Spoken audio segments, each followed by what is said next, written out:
Finally দেখো বন্ধুরা, আমার রান্নাটা একদম হয়ে গেছে। আর খেতে কিন্তু খুবই মজা লাগছে, কারণ একটু কিন্তু খেয়ে নিয়েছি। আমি নিজে খেয়ে নিজেই ভয়েসটা দিয়েছি। নতুন এবং পুরান বন্ধুরা যারাই আমার ভিডিওটা দেখছো এবং সুন্দর সুন্দর কমেন্ট করছো, সবার জন্য রইল অনেক অনেক ভালোবাসা এবং মন থেকে আশীর্বাদ। এভাবে সবাই আমার পাশে থাকো, ভালোবাসো। আর প্লিজ বন্ধুরা লাইক দিয়ে ভিডিওটা দেখে নেবে। আর এদিকে দেখো, মাছটা একদম ভেজে নিয়েছি পেঁয়াজ মরিচ দিয়ে। খেতে কিন্তু দারুণ লাগে এভাবে। নমস্কার বন্ধুরা, সবাই কেমন আছো? আমি পাপড়ি কিচেন অ্যান্ড ব্লগ থেকে চলে আসলাম নতুন একটা রেসিপি নিয়ে।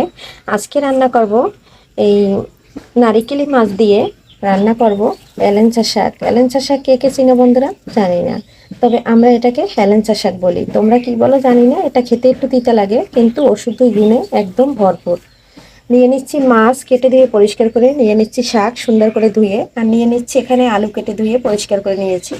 এখন আমি মাছটা আগে ভেজে নেব, হলুদ লবণ মরিচ মেখে একদম ভেজে নেব। এখানে লবণটা দিয়ে দিচ্ছি, এখানে আমি হলুদ দিয়ে দিচ্ছি।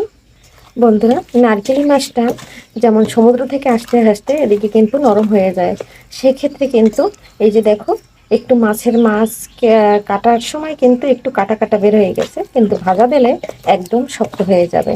আর এটা কিন্তু আমি খুব সুন্দর করে হলুদ লবণ মরিচ দিয়ে মেখে নিয়েছি। অফ ক্যামেরায় আমি সামান্য একটু মরিচের গুঁড়ো দিয়েছি। এখন আমি খুব সুন্দর করে ভেজে নেব। এই যে দেখো, চুলার উপরে একটা প্যান গরম হয়ে গেছে, তেল দিয়ে মাছটা আমি এক এক করে দিয়ে দিচ্ছি আর খুব সুন্দর করে ভেজে নেব। সম্পূর্ণ মাছটা দিয়েছি, এখন আমি একটু উল্টো পাল্টে ভেজে নেব। এটা দেখো, ভাজা দেওয়ার পরে একদম শক্ত হয়ে গেছে। এখন আমি কিছুটা মাছ একটু উল্টে দিচ্ছি। এদিকে দেখো, আলুটা ভাজার জন্য আমি কড়াই দিয়ে দিয়েছি। এখন আমি তেল দিয়ে দিলাম, এখানে আমি আলুটা দিয়ে দিচ্ছি।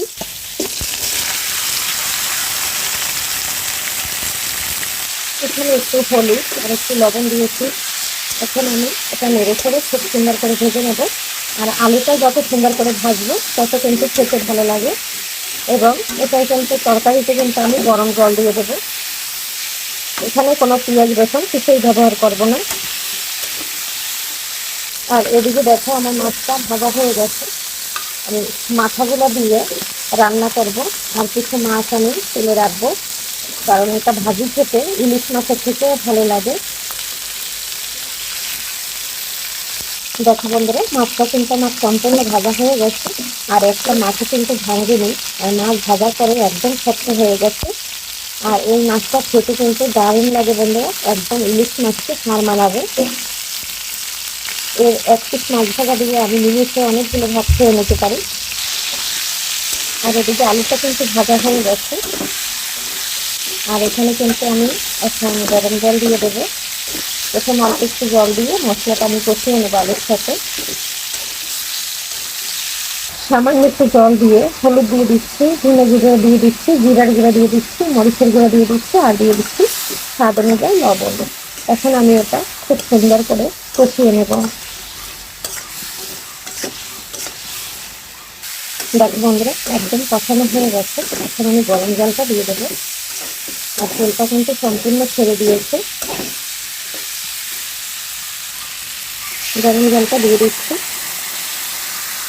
বন্ধুরা, জলটা দিয়ে দিয়েছি। আর তিতা শাক কিন্তু একটু পাতলা ঝোল রান্না মজা লাগে খেতে। আর এই হেলেঞ্চা শাকটাই কিন্তু পুষ্টিগুণে একদম ভরপুর। আর গরমের দিনে তো আর কিছু বলারই নাই। এভাবে যদি আমরা রান্না করে খাই, আমাদের শরীরের জন্য খুবই উপকারী। এত উপকারী সেটা বলার মতো না, ওষুধে গুণে ভরপুর একদম। এখন দেখো, জলটা ফুটে উঠেছে। এই পর্যায়ে আমি শাকটা দিয়ে দিচ্ছি। গরম জল দেওয়ার সাথে সাথে ফুটে উঠে, আর ফুটে ওঠার পরেই কিন্তু এই শাকটা দিতে হবে। আর ঝামেলা ছাড়া রান্না, কোনো পেঁয়াজ রসুন কিছুই দরকার হয় না। যারা খাবে তারা দিতে পারে, তবে গরমে যত মশলা জাতীয় খাবার কম খাবে তত কিন্তু আমাদের স্বাস্থ্যের জন্য খুবই ভালো। এই যে দিয়ে একটু নেড়ে ছেড়ে দিচ্ছি। এখন ফুটতে থাকবে, নামানোর আগে আগে মাছটা দিয়ে দেবো। দেখো বন্ধুরা, তরকারিটা প্রায় হয়ে আসছে। এই পর্যায়ে কিন্তু আমি ভেজে রাখা মাছগুলো দিয়ে দিচ্ছি। আর এখন একটু নেড়ে ছেড়ে দিচ্ছি।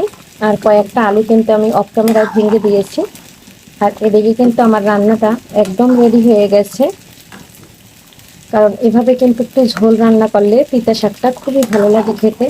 আর বন্ধুরা, আমি কিন্তু অফ ক্যামেরায় ফোড়ন দিয়ে দিয়েছি, মানে অফ ক্যামেরায় না, মানে ক্যামেরাটা অন করতে মনে ছিল না, ভাবছি অন আছে, পরে দেখি অফ। এখন দিয়ে দেবো একটু জিরার গুঁড়া। দেখো বন্ধুরা, এই গরমের ঝোল ঝোল রান্না, মাছের তরকারি আলু দিয়ে হেলেঞ্চা শাক রান্না একদম রেডি হয়ে গেছে। আজকে বন্ধুরা এখান থেকেই বিদায় নেব, পরবর্তীতে দেখা হবে নতুন কোনো রেসিপি নিয়ে। এ পর্যন্ত সবাই ভালো থাকবে, সুস্থ থাকবে, প্রচুর গরম, বেশি বেশি করে জল খাবে, আর শরীরের দিকে খেয়াল নেবে, বাচ্চাদের দিকে খেয়াল নেবে। আগামী ভিডিও দেখার আমন্ত্রণ জানাইয়া এখান থেকে বিদায় নিচ্ছি। Bye bye.